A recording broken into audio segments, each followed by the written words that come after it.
ബാധിതരായ അനേകം മനുഷ്യർക്ക് വീട് നിർമ്മിക്കുന്നതിന് വേണ്ടി മുസ്ലിം ലീഗ് വാങ്ങിച്ച ഭൂമി അത് അനാവശ്യമായ വിവാദം സൃഷ്ടിച്ചുകൊണ്ട് അതിനെ ഒരു നിയമക്കുരുക്കിലേക്ക് കൊണ്ടുപോകാൻ വേണ്ടിയുള്ള ബോധപൂർവമായ ഒരു ശ്രമം നടക്കുകയാണ്. ഞങ്ങൾ നേരത്തെ വ്യക്തമാക്കിയൊരു കാര്യം, മുസ്ലിം ലീഗ് വാങ്ങിച്ച ഭൂമി തോട്ടഭൂമിയല്ല. എന്താണ് തോട്ടഭൂമിയെ കുറിച്ചിട്ടുള്ള നിങ്ങളുടെ ധാരണ എന്ന്, അത് സംബന്ധിച്ച് KLR ആക്ടിൽ എന്തു പറയുന്നു എന്നും നിങ്ങളെല്ലാവരും മാധ്യമപ്രവർത്തകർ കൃത്യമായി പരിശോധിച്ചിട്ടുണ്ടാവും. ഞങ്ങൾ 5 പേരിൽ നിന്നാണ് ഭൂമി വാങ്ങിച്ചത്. ആ ഭൂമി ഞങ്ങൾക്ക് നൽകിയ ഒരാൾക്കും മിച്ച ഭൂമിയില്ല, പരിധിയിൽ കവിഞ്ഞ ഭൂമിയില്ല, തോട്ടം ഭൂമിയില്ല. നിർമ്മാണത്തിന് തടസ്സം നിൽക്കുന്ന ഒരു രീതിയിലുള്ള ഭൂമിയുമല്ല ഞങ്ങൾ വാങ്ങിച്ചിട്ടുള്ളത്. ആ ഭൂമി ഞങ്ങൾ വാങ്ങിച്ചു, രജിസ്ട്രേഷൻ കഴിഞ്ഞു, കൈവശ സർട്ടിഫിക്കറ്റ് കിട്ടി, ഞങ്ങൾ പ്ലാൻ സബ്മിറ്റ് ചെയ്തു, പ്ലാനിന് അപ്രൂവൽ ലഭിച്ചു. അങ്ങനെ ഒരു നിലക്കും തടസ്സമില്ലാത്ത ഒരു ഭൂമി അതിൻ്റെ നിർമ്മാണ പ്രവർത്തനവുമായി മുന്നോട്ട് പോകുന്ന സമയത്താണ് അനാവശ്യമായ വിവാദങ്ങൾ ചില കോണുകളിൽ നിന്ന് ഉണ്ടായിട്ടുള്ളത്. അതിലേറ്റവും പ്രധാനപ്പെട്ടത് നമ്മുടെ KLRലെ 105 പ്രകാരം വിവരശേഖരണമാണ് ആ വകുപ്പ്. അത് പ്രകാരം ഞങ്ങൾക്ക് ഭൂമി വിറ്റ ആളുകൾക്ക് ഒരു നോട്ടീസ് കൊടുത്തു. ആ നോട്ടീസ് സ്വാഭാവികമായ ഒരു നടപടിക്രമം മാത്രമാണ്. ആ നോട്ടീസിലൂടെ ചോദിച്ച ഒരു പ്രധാനപ്പെട്ട ചോദ്യം, നിങ്ങളുടെ കൈവശമുള്ള ഭൂമിയുടെ അളവ്, അതുപോലെ നിങ്ങളുടെ കുടുംബാംഗങ്ങളുടെ പേര്. ഇത് എന്തിനാണ് ഈ 105 പ്രകാരം ചോദിക്കുന്നത് എന്ന് കരുതിയാൽ, ഇത് ബന്ധപ്പെട്ട ആളുകൾക്ക് അവരുടെ കൈവശമുള്ള ഭൂമി കാൽക്കുലേറ്റ് ചെയ്ത് അതിൽ മിച്ച ഭൂമി ഉണ്ടോ എന്ന് കണ്ടെത്തുന്നതിന് വേണ്ടിയാണ്, അല്ലെങ്കിൽ തോട്ടഭൂമി ഉണ്ടോ എന്ന് കണ്ടെത്തുന്നതിന് വേണ്ടിയാണ്. എന്നാൽ ഞങ്ങൾ ഇതെല്ലാം ഉറപ്പുവരുത്തി ഒരാൾക്കും 15 ഏക്കറിൽ കൂടുതൽ ഭൂമി ഞങ്ങൾക്ക് ഭൂമി തന്ന ഒരാൾക്കും ഇല്ല എന്ന് ഉറപ്പുവരുത്തിയതിന് ശേഷം, മിച്ച ഭൂമി ഇല്ല എന്ന് 100% ബോധ്യപ്പെട്ടതിന് ശേഷം മാത്രമാണ് ഞങ്ങൾ ഈ ഭൂമി വിലക്ക് വാങ്ങിയിട്ടുള്ളത്.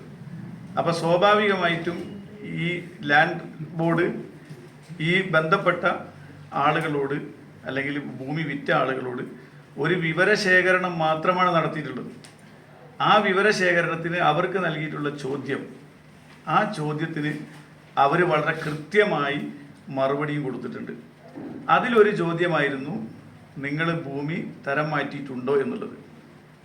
അവർ ഭൂമി ഞങ്ങൾക്ക് തരുമ്പോൾ എന്തായിരുന്നു ആ ഭൂമിയുടെ സ്വഭാവം, ആ സ്വഭാവം നിലനിർത്തിക്കൊണ്ടാണ് ഞങ്ങൾക്ക് അവർ ഭൂമി നൽകിയിട്ടുള്ളത്. ആ കാര്യമേ അവർ പറഞ്ഞിട്ടുള്ളൂ. അതുകൊണ്ട് മാത്രം ഇത് തോട്ടഭൂമിയുടെ പരിധിയിൽ വരുന്ന ഒരു കാര്യമല്ല. ഇപ്പം നമുക്കറിയാമല്ലോ, വയനാട്ടിൽ 1/2 ഏക്കർ ഭൂമിയാണ്, കൃഷിഭൂമിയാണത്. അതിൽ കൃഷിയുണ്ട്, അതിൽ ഒന്നുകിൽ കാപ്പി ഉണ്ടാവും, അല്ലെങ്കിൽ മറ്റ് കൃഷികളുണ്ടാവും. അത് തരം മാറ്റിയിട്ട്, അല്ലെങ്കിൽ ആ കൃഷി മാറ്റിയിട്ട് തന്നെയാണ് അവിടെയൊക്കെ ബിൽഡിംഗ് നിർമ്മിക്കുന്നത്. എന്നാൽ ഇത് മാത്രമേ ഇതിലും സംഭവിച്ചിട്ടുള്ളൂ. അതല്ലാതെ ഇത് തോട്ടഭൂമി ഗണത്തിൽപ്പെട്ട് പെർമിറ്റ് ലഭിക്കാത്ത, കൈമാറ്റം ചെയ്യപ്പെടാൻ പാടില്ലാത്ത ഗണത്തിലുള്ള തോട്ടം ഭൂമിയെ അല്ല. സാധാരണ നമ്മുടെ വയനാട്ടിൽ എല്ലാവരും ഭൂമി വാങ്ങി കെട്ടിടം നിർമ്മിക്കുന്നു, വീട് നിർമ്മിക്കുന്നു, അതുപോലെയുള്ള കാര്യങ്ങളൊക്കെ നിർവഹിക്കുന്നത് പോലെയുള്ള സ്വാഭാവികമായ ഭൂമി മാത്രമാണ് ഈ ഞങ്ങൾ വാങ്ങിച്ചിട്ടുള്ള ഈ ഭൂമി എന്ന് പറയുന്നത്. ഇത് പരിശോധിക്കട്ടെ. ഇത് പരിശോധിക്കാൻ അവിടെ ലാൻഡ് ബോർഡ് പരിശോധിച്ചു, അവർ റിപ്പോർട്ട് നോട്ടീസ് കൊടുത്തു, അതിന് മറുപടി കൊടുത്തു. അതിൻ്റെ മുകളിൽ ഒരു തീരുമാനവും അവരെടുത്തിട്ടില്ല. വെറുതെ തീരുമാനമെടുത്ത് തോട്ടഭൂമിയാണെന്ന് കണ്ടെത്തി എന്നുള്ള വ്യാജ പ്രചരണങ്ങൾ ചിലർ നടത്തിക്കൊണ്ടിരിക്കുകയാണ്. അതേസമയം അതിൻ്റെ ചെയർമാൻ 22-ാം തീയതി വയനാട്ടിൽ വരുന്നുണ്ട്. അത് ഈ ഭൂമി പരിശോധിക്കാൻ വേണ്ടി വരുന്നതല്ല, നേരത്തെ നിശ്ചയിച്ച കാര്യങ്ങൾക്ക് വേണ്ടി വരുന്നതാണ്. ഈ ഭൂമിയുടെ കാര്യം, ഈ റിപ്പോർട്ടും അദ്ദേഹം പരിശോധിക്കട്ടെ. ഞാൻ നിങ്ങളുടെ അറിവിലേക്ക് വേണ്ടി ഒരു കാര്യം പറയാം. KLRലെ ഞങ്ങൾ ഇതിനുമായി ബന്ധപ്പെട്ടുകൊണ്ട് ഞങ്ങൾ ബന്ധപ്പെട്ട ഉദ്യോഗസ്ഥന്മാരിൽ നിന്ന്, ലാൻഡ് ബോർഡിൽ നിന്ന് ഞങ്ങൾ ഇതുമായി ബന്ധപ്പെട്ട നിയമവശങ്ങൾ പരിശോധിച്ചിട്ടുണ്ട്. ഞാനതൊന്ന് നിങ്ങളുടെ അറിവിലേക്ക് വേണ്ടി വായിക്കാം. KLRലെ 81 ഒന്നാം വകുപ്പിൽ പ്രതിപാദിക്കുന്ന ഭൂമികൾ ഉൾപ്പെടെ KLR ആക്ടിൽ പ്രതിപാദിക്കുന്ന ഏതൊരു ഭൂമിയും 12 മുതൽ 15 ഏക്കർ വരെ നിലവിൽ കൈവശത്തിലും ഉടമസ്ഥയിലും ഉള്ള കുടുംബങ്ങൾക്ക് ആ ഭൂമികൾ വിനിയോഗിക്കുന്നതിനോ വീട് നിർമ്മിക്കുന്നതിനോ യാതൊരു നിയന്ത്രണവും 1963 കേരള ഭൂപരിഷ്കരണ നിയമത്തിൽ വ്യവസ്ഥ ചെയ്തിട്ടില്ല. ഒരു വ്യക്തിയുടെ കൈവശ ഭൂമി തോട്ടഭൂമിയായിരുന്നാലും ആ വ്യക്തിയുടെ ആകെ ഭൂമി 15 ഏക്കറിൽ കുറവ് ആണെങ്കിൽ ആ ഭൂമി വിനിയോഗിക്കുന്നതിന് യാതൊരു നിയന്ത്രണവും KLR ആക്ടിലില്ല. ഈ കാര്യങ്ങൾ പ്രതിപാദിച്ച് സ്റ്റേറ്റ് ലാൻഡ് ബോർഡ് നിരവധി സ്പഷ്ടീകരണങ്ങൾ നൽകിയിട്ടുണ്ട്.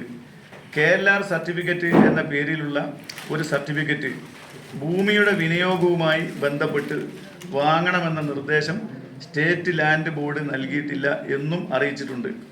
തോട്ടഭൂമി, തരം മാറ്റപ്പെട്ട ഭൂമി ഉൾപ്പെടെയുള്ള ഏത് ഭൂമിയായിരുന്നാലും ഒരു കുടുംബത്തിന് നിലവിൽ കൈവശമുള്ള ആകെ ഭൂമി 15 ഏക്കർ വരെ ആണെങ്കിൽ ആ ഭൂമിക്ക് ഏത് രീതിയിൽ വിനിയോഗിക്കുന്നതിനോ വീട് നിർമ്മാണം നടത്തുന്നതിനോ യാതൊരു നിയന്ത്രണവും KLR ആക്ടിൽ ഇല്ലെന്നും ആയതിനാൽ അത്തരം ഭൂമിക്ക് KLR സർട്ടിഫിക്കറ്റ് ആവശ്യമില്ലെന്നും കാണിച്ച് land revenue commissioner 12/12/2022 LR J4 401/3/2022 number കത്ത് പ്രകാരം പഞ്ചായത്ത് ഡയറക്ടർക്ക് അറിയിപ്പ് നൽകിയിട്ടുണ്ട്. ഇനി മറ്റൊന്ന്, ഭൂമി തരം മാറ്റി എന്ന കാരണത്താലോ തരം മാറ്റാൻ സാധ്യതയുണ്ട് എന്ന കാരണത്താലോ ഒരു ഭൂമിക്ക് മേൽ കൈവശക്കാരനുള്ള റവന്യൂ അവകാശങ്ങൾ, വിൽപ്പന, നിർമ്മാണങ്ങൾ തുടങ്ങിയവ വിലക്കാൻ കേരള ഭൂപരിഷ്കരണ നിയമത്തിൽ വ്യവസ്ഥയില്ല. ഇങ്ങനെ വളരെ കൃത്യമായിട്ട് അതിലൂടെയാണ് ഞങ്ങൾ ഈ ഫണ്ട് കളക്ട് ചെയ്തിട്ടുള്ളത്. ഓരോരുത്തർക്കും ആ ആപ്പിൽ കയറി പരിശോധിക്കാം. ഇന്നും ഞങ്ങളത് ആ ആപ്പ് അവസാനിപ്പിച്ചിട്ടില്ല, അത് ലൈവാണ്. അതിൽ ഓരോ ദിവസവും ചെലവഴിക്കുന്ന കണക്കുകൾ ഞങ്ങൾ അതിലൂടെ പ്രസിദ്ധീകരിക്കുന്നുണ്ട്. ആർക്ക് വേണമെങ്കിലും അതിൻ്റെ ലിങ്ക് ഞങ്ങൾ അയച്ചു തരാം. ആർക്കും എപ്പോഴും പരിശോധിക്കും. അതിൽ പണം കൊടുത്ത എല്ലാവരുടെ കയ്യിലും ആ ആപ്പ്, ഫോണിലെ ആപ്പുണ്ട് ഫോർ വയനാട്. അത് സുതാര്യമാണ്. അതവിടെ പരിശോധിക്കാവുന്ന കാര്യം മാത്രമേ ഉള്ളൂ.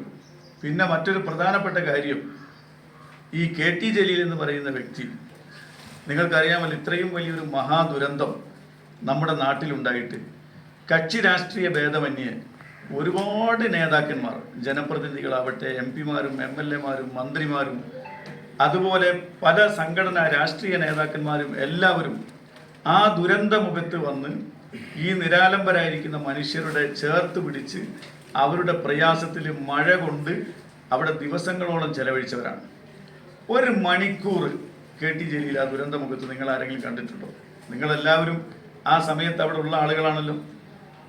ഏതെങ്കിലും ഒരു ക്യാമ്പിൽ, അവിടുത്തെ പരിക്ക് പറ്റിയ ആളുകൾ നിൽക്കുന്ന ഒരു ക്യാമ്പിൽ ജലീലിനെ നിങ്ങൾ കണ്ടിട്ടുണ്ടോ? ഒരു മോർച്ചറിയുടെ മുന്നിൽ അദ്ദേഹത്തെ കണ്ടിട്ടുണ്ടോ? അദ്ദേഹത്തിൻ്റെ വാക്കുകൊണ്ടോ പ്രവൃത്തി കൊണ്ടോ ഏതെങ്കിലും വിധത്തിലുള്ള ഒരു സഹായം ആ പ്രദേശത്തെ ഏതെങ്കിലും ഒരു ദുരിതബാധിതർക്ക് KT ജലീൽ നൽകിയിട്ടുണ്ടോ? എന്നാൽ ആ KT ജലീൽ ഇപ്പോൾ വന്ന എന്താ?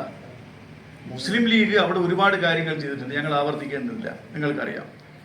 ഞങ്ങൾ അവിടെ രാഷ്ട്രീയ പരിഗണനയില്ലാതെ മറ്റൊരു പരിഗണനയുമില്ലാതെ ആ ദുരിതബാധിതരായിരിക്കുന്ന സകല മനുഷ്യർക്കും ചെയ്യാൻ കഴിയുന്നത് സമയബന്ധിതമായി സമയത്ത് ചെയ്തൊരു പാർട്ടിയാണ് മുസ്ലിം ലീഗ്. 1 രൂപ പോലും KT ജലീൽ അവിടെ സഹായിച്ചതായിട്ട് ഞങ്ങൾക്കറിവില്ല. നിങ്ങൾ അറിവുണ്ടെങ്കിൽ നിങ്ങൾ പുറത്തു കൊണ്ടുവരണം, അല്ലെങ്കിൽ ജലീൽ അത് പറയണം. അങ്ങനെയുള്ള KT ജലീലാണ് മുസ്ലിം ലീഗ് സമാഹരിച്ച ഫണ്ടിലൂടെ 100 കണക്കിന് ആളുകൾക്ക് ലഭിക്കാൻ പോകുന്ന വീട്, ആ വീടെന്ന സ്വപ്നം ഇല്ലാതാക്കാൻ വേണ്ടിയിട്ടാണ് അദ്ദേഹം ഇവിടെ വന്നിട്ടുള്ളത്. ഇപ്പം നമുക്കറിയാമല്ലോ, വയനാട്ടിൽ ഒരു വലിയ രോഗ പരക്കുന്നുണ്ട്. ഇഞ്ചി കൃഷിയെല്ലാം പാടെ നശിച്ചുകൊണ്ടിരിക്കുകയാണ്. ആ രോഗത്തെ പ്രതിരോധിക്കാൻ കഴിയാതെ ഇരിക്കുകയാണ്.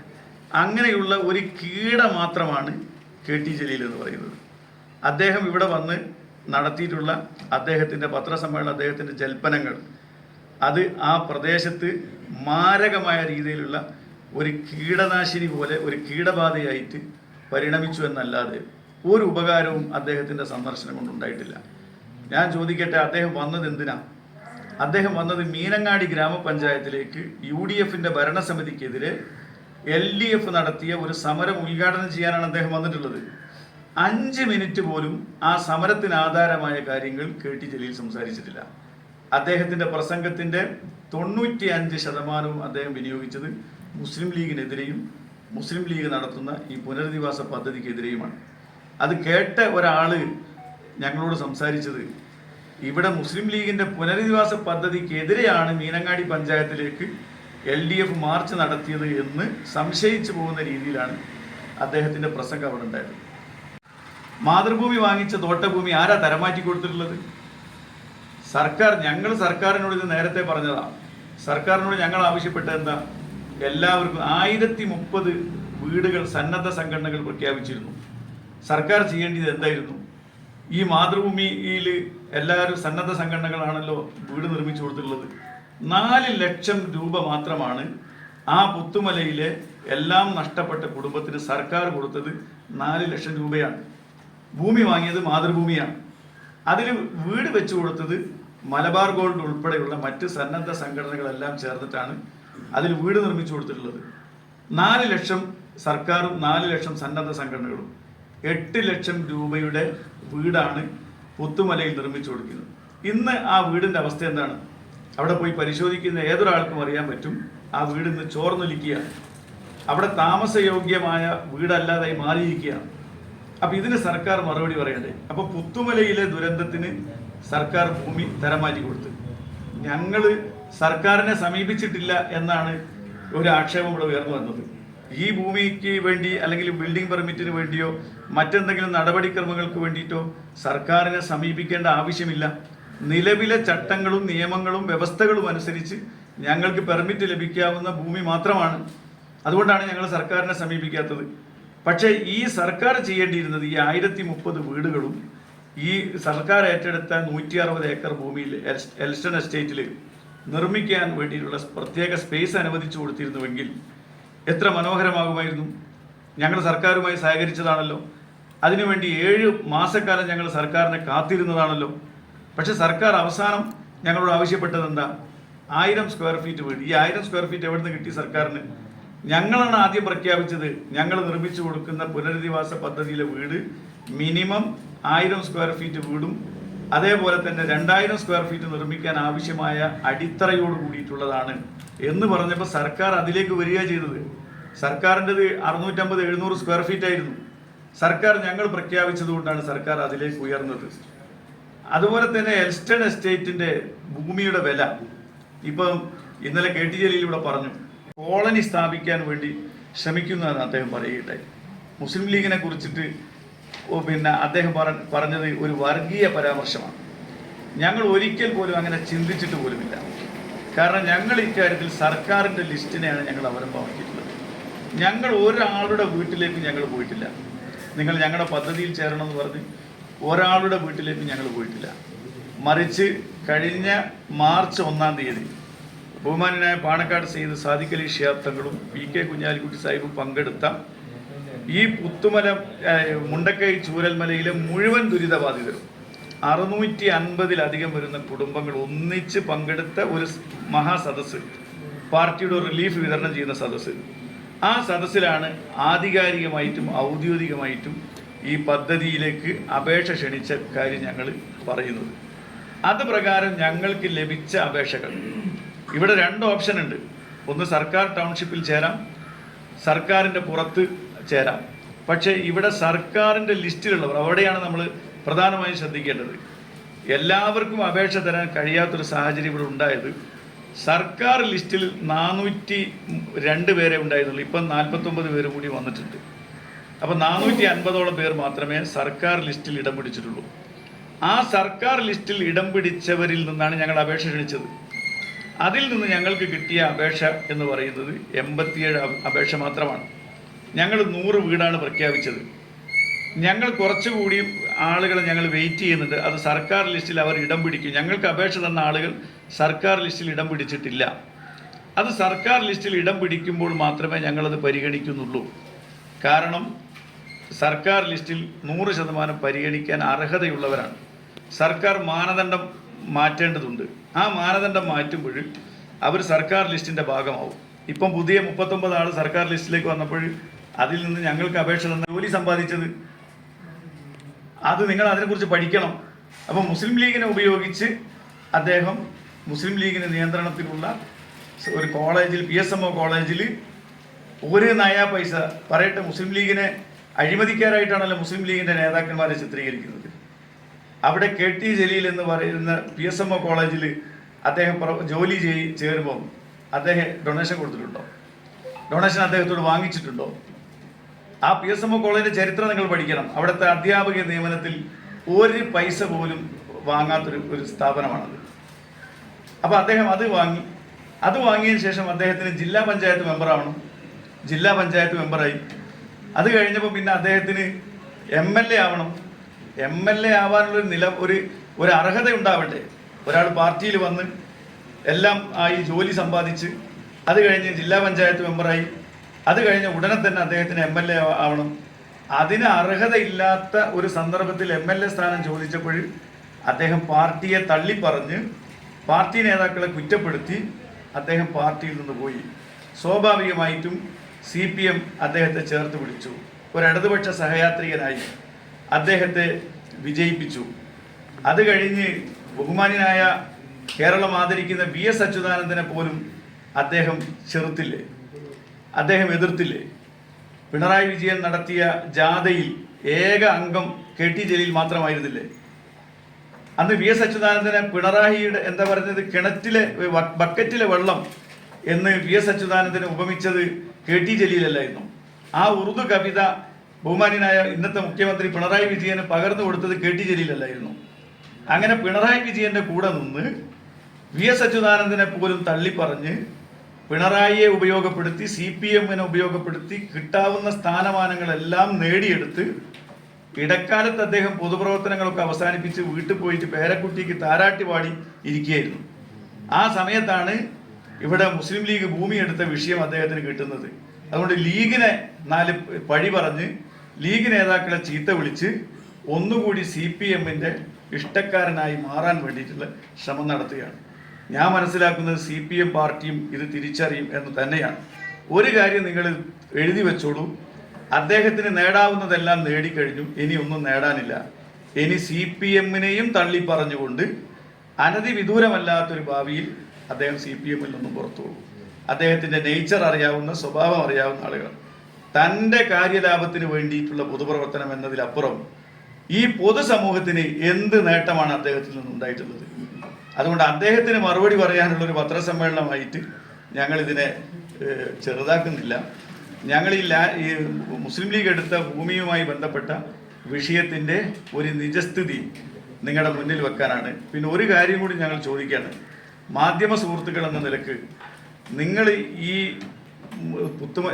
ചുരൽമലയിലെ മുഴുവൻ ദുരിതങ്ങളും ജനങ്ങൾക്ക് മുമ്പിൽ നൽകിയിട്ടുള്ള ആളുകളാണ്.